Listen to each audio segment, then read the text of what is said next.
Muy ¡Ay, bien. Hola del Mar! ¿Cómo está usted? ¿Cómo se siente? ¿Bien? Estamos aguantando y resistiendo, como dice. Ahí vamos. Bueno, pues bienvenida. A ver, yo pocas novedades tengo que daros, aunque algunas sí tenemos. El plan de choque se terminó el de 2019, se presentó una propuesta para plan de choque en 2020 y función costes de personal la rechazó. Nos dijeron que estábamos con un presupuesto prorrogado y que no podía haber un plan de choque. Entonces, ahora tenemos una propuesta hecha para un nuevo plan de choque. Es un plan de choque muy ambicioso y, bueno, no sé si sabéis que en la nueva estructura del Ministerio de Justicia ya no dependemos de la subsecretaría, sino que ahora estamos encuadrados dentro de la Secretaría de Estado de Justicia. Entonces, bueno, a través de la Secretaría de Estado de Justicia hemos planteado un nuevo plan de choque que pretende, pues fíjate, pretendemos revisar 242.000 expedientes, porque metemos ya ahí todo lo que pueda entrar en 2021, sería un plan bianual, y revisar requerimientos y revisión de subsanaciones de 93.550 expedientes. Aparte de la revisión de examen de informes preceptivos recibidos y en su caso concesión de otros 87.290 expedientes. Este plan de choque va a tener también una segunda parte que va a dedicarse a sefardíes. Esto es lo que hemos presentado. Esto es de sefardíes, estaríamos hablando de 111.292. Esto es lo que hemos presentado y de esto estamos esperando, pues bueno, a ver si en este caso sí nos lo autorizan, porque la verdad es que, vamos a ver, vosotros sabéis que mi plantilla en el área de nacionalidad son 35 personas. 35 personas, de las cuales solamente tengo 3 consejeros técnicos y 9 calificadores. Con lo cual, si no hay plan de choque, tenemos que ir al pasito que hemos ido otras veces, al pasito pequeño, muy poquito, pero entonces tengo muchas esperanzas en este nuevo plan de choque. Ya os iré contando, es lo único que os puedo decir. Después, aparte de eso, ¿qué novedades tenemos? Pues poquitas, pero algunas. Por ejemplo, no sé si habréis observado que se empieza a denegar expedientes, que eso no se había hecho hasta ahora, porque creo que os había contado en otras ocasiones que no queríamos denegar mientras que no tuviéramos una aplicación para gestionar esos posibles recursos de reposición.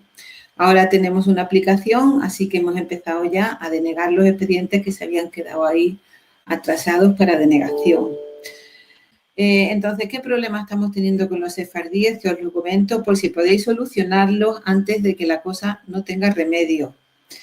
Estamos recibiendo expedientes de sefardíes. Como sabéis, la ley dice con mucha claridad que o bien se presenta el certificado de la Federación de Comunidades Judías de España, o bien se presenta otro certificado que debe ser de las comunidades o el rabino de su ciudad natal o área de residencia.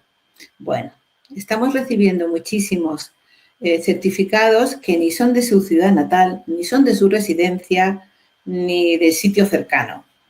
Estamos recibiendo, por ejemplo, muchos certificados de una comunidad judía de Nuevo México para un señor que vive en Venezuela. Eso no se va a admitir, como es normal. Pero de esos casos hay muchos. Entonces yo ya os lo voy diciendo, si podéis evitar que presenten algo así, hacerlo, porque todas esas solicitudes van a ser denegadas. Y una vez que sean denegadas, la posibilidad de subsanación ya se limita al recurso de alzada. Ya sabéis que aquí, en este procedimiento, lo que hay no es recurso de reposición, sino recurso de alzada. Eso por una parte. Estamos recibiendo también, curiosamente, a pesar de que tanto en la ley como en la instrucción dice que la comparecencia ante el notario tiene que ser forzosamente personal, que la persona se tiene que desplazar a España a comparecer ante notario, A pesar de eso, se están recibiendo muchas solicitudes en la que el señor le ha dado un poder notarial. Bueno, lo más curioso que tenemos es, hay un señor que se ha especializado en turcos, que vive en la Costa del Sol y que representa a turcos ante notarios de Málaga.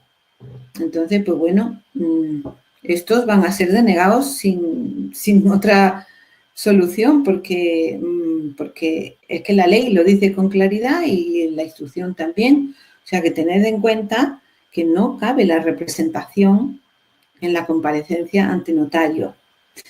Eso para no hablar de algunos vídeos que hemos visto por ahí de algún abogado que dice que ya no hay plazo, que se pueden presentar las solicitudes sin plazo y cosas, bueno, en concreto esto lo hemos puesto en conocimiento de la Fiscalía por si puede constituir un delito y eso, por supuesto, no es así. El plazo se acabó el 1 de octubre de 2019 y todo lo que no se haya presentado a esa fecha, pues no se puede presentar ya. Es verdad que ha habido 2 prórrogas para la subsanación.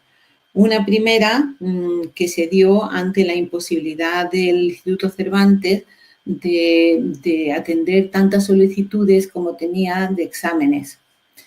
Y también ante la imposibilidad de la Federación de Comunidades Judías de España de atender tantos certificados como se le estaban pidiendo.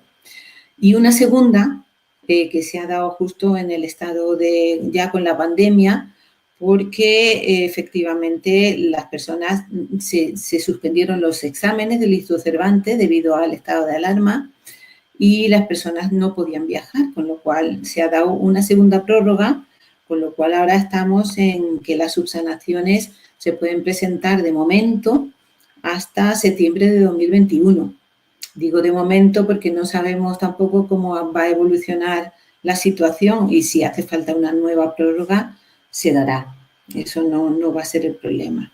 También nos han llegado muchas preguntas de gente diciendo, oiga usted, ahora no se puede viajar, hay fronteras cerradas. Muy bien, pero como ya sabéis, el acta de notoriedad no tiene una fecha, no tiene un plazo. Con lo cual, pues bueno, en cuanto se abran las fronteras y se pueda viajar, eso se podrá hacer. Cosa distinta sería que ya restablecida la normalidad y citado por el notario, sin causa justificada, ese señor no apareciera, ese señor o señora. Entonces, pues se podría incluso abrir un procedimiento de caducidad. Pero bueno, yo creo que la gente que no viaja ahora es porque no puede, así que por parte de la Dirección General creo que hemos demostrado flexibilidad tanto en las 2 prórrogas y si surge una causa para seguir aplazando el cómputo de tiempo, pues se dará. Y bueno, esas son las cosas así que se me ha ocurrido que podía interesaros de lo que está pasando en nacionalidad. Así que no se me ocurre nada más. Os doy la palabra. Bueno, buenísimo. Guille, voy a preguntar yo primero, luego tú hablas, ¿vale? Bien. Yo solo quiero hacerle una pregunta a doña Mar, que es varias preguntas recurrentes, pero yo sé que esta es una de las más caóticas, por decirlo de una manera, por la situación del estado de alarma y la pandemia. Hay muchísimos solicitantes ya de nacionalidad con la nacionalidad concedida que no han podido prejurar ni jurar. Primero porque se han quedado en sus países de origen atrapados, ¿vale? Incluso después del 21 de junio que se levantó el estado de alarma, estas personas no pueden viajar porque la frontera está cerrada. Incluso tiene larga duración, pero no pueden venir. Entonces, si esta persona se le saca cita de prejura y no puede viajar porque su país no le deja salir o porque España todavía no le deja entrar, ¿qué va a pasar si se le pasan los 180 días? Porque habíamos contado los 180 días a partir del 21 de junio. Pero es que ya vemos que estas personas no pueden viajar, no pueden venir. Esas personas pueden justificar que han tenido este problema, ¿no? A ver, también tengo que decir que esto ya no depende de nosotros, porque como sabéis, las juras y las inscripciones se hacen en los registros civiles y ahí pues os podéis encontrar con cualquier tipo de situación. también hay que distinguir en que esta persona de verdad viva en España o no, porque esto es nacionalidad por residencia.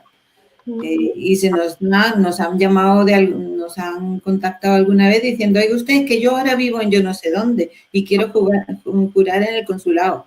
No, porque además la ley lo dice claramente, en el municipio donde reside en España. Entonces, ahí se tiene que producir la caducidad sí o sí. Pero yo creo que cualquier registro civil sabe la situación que tenemos y que abrirá la mano. Y si no, es cuestión de si se le niega la jura, como sabéis, la segunda instancia de cualquier decisión de un registro civil es la Dirección General, con lo cual en recurso siempre vendría a nosotros. Vale, es para tenerlo un poco claro porque como todavía hay prórrogas de las tarjetas de residencia hasta el 21 de diciembre, eso sí es verdad, está la prórroga que se pueden amparar en ello, pueden viajar con la tarjeta caducada porque se han quedado del lado allá. Es que estos se han quedado, sobre todo aquellos que ya se han quedado allí porque estaban de vacaciones o porque fueron a ver a su familia, porque por lo que haya sido. Y se han quedado del lado allá y ya no pueden. En caso de Cuba tenemos varios, porque además Cuba ha interpuesto que tienen que tener un permiso al Ministerio del Interior para poder salir y no los deja salir. Entonces, bueno, un poco que esa problemática se está haciendo recurrente en este sentido. Claro, y que la documenten. Mire usted. Live streaming is on.